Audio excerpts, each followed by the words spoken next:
సంఘం కానీ ఈరోజు ఉద్యోగుల సంఘాలు కానీ ఎవరు కూడా దీని మీద స్పందించలేదు. ఎందుకంటే ఆయన సదరు వ్యక్తి రెవెన్యూ మంత్రి కాబట్టి దీని మీద నేను అదే రోజు 25వ తారీఖు నేను కేసు ఫైల్ చేయడం జరిగింది.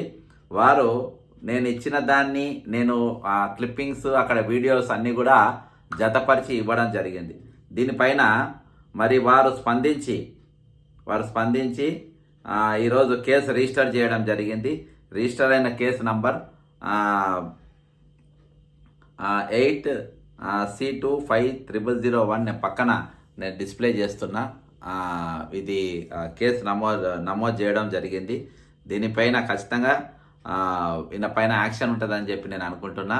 ఏది ఏమైనప్పటికీ ఈరోజు ఒక మంత్రి ఆయన తన హుందాతనాన్ని మెయింటైన్ చేయకుండా ఈరోజు పబ్లిక్గా ఒక మెజిస్ట్రేట్ ఆఫీసర్ను ఆ విధంగా మాట్లాడదాం అనేది ఆమెను పబ్లిక్ ఉన్నారు చూస్తుండ్రు అనే మినిమం ఇంగిత జ్ఞానం లేకుండా ఈరోజు మంత్రి వ్యవహరించడాన్ని నిజంగా ఈరోజు సర్వ సమాజం కూడా ఈరోజు అందరూ కూడా దీన్ని తీవ్రంగా ఖండించే పరిస్థితి. ఈరోజు మరి ఆయన మంత్రి పదవిలో 1 కాదు 2 కాదు అన్ని అక్రమాలే. ఈరోజు ఆ మంత్రి ఎక్కడ చూసినా ఆయన మీద జనాలు విడుచుకుపడుతున్నారు. అంతేకాకుండా ఈయన మొత్తం స్కామ్లే. ఈరోజు కోరంగల్ లిఫ్ట్ ఇరిగేషన్ స్కామ్లా బరాబర్ స్పష్టంగా ఆయన పాత్ర కనబడ్డది. అది నేను ఢిల్లీ వాళ్ళకు ఇష్టం వచ్చినట్టు పైసలు ఇచ్చినా, వాళ్లకు నేను ఖమ్మంలో నిలబడే క్యాండిడేట్లు అందరికీ నేనే ఖర్చు పెట్టిందో లేదో భగవంతునికి తెలుసు. కానీ నేను చెప్పుకునేది మాత్రం మొత్తం ఖర్చంతా నేనే పెట్టినా. కాబట్టి నేను ఇష్టం వచ్చినట్టు చేస్తా. నన్ను ఎవడు అడుగుతాడు?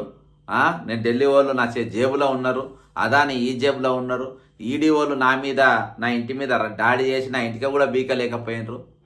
పక్కన వాళ్ళ కాంగ్రెస్ ముఖ్యమంత్రి, కర్ణాటకలో ముఖ్యమంత్రి ఏకంగా ఆయన ఆస్తులు జప్తు చేస్తుంది, కానీ నన్ను మాత్రం నా ఇంటికి కూడా బీకలేకపోతున్నారు. ఈడీ కానీ బీజేపీ కానీ అనే చంద్రంగా ఈరోజు అందరు నా చేతిలో ఉన్న తీరుగా ఈరోజు మాట్లాడుతాం. కాబట్టి ఆ కుట్రోను దృష్టిలో పెట్టుకొని ఈరోజు దాదాపు 1100 కోట్ల చిల్లర కోట్లు ఏది లిఫ్ట్ ఇరిగేషన్ వరకు బరాబర్ తీసుకున్నాడు. అంతేకాకుండా గతంలో కల్వకుంట్ల చంద్రశేఖరరావు గారు మరి ఆయన రైతు బంధు కోసం పెట్టినటువంటి పైసలు ఎలక్షన్ కమిషన్లా మరి ఆ రోజు ఆగిపోయిన ఆ పైసల్ని వారు కాంగ్రెస్ ప్రభుత్వం రాగానే పాత బిల్లుల కింద మొత్తం తీసుకున్నారని చెప్పేసి అది జనమంతా అనుకుంటున్న వాస్తవమే అది. అంతేకాకుండా మరి ఈరోజు ఇక్కడ మన సంగారెడ్డి జిల్లా రామచంద్రపురం మండలం శంకర్ మండలం దాదాపు వాళ్ళ బిడ్డ పేరు మీద 12 ఎకరాల భూమి ఏదో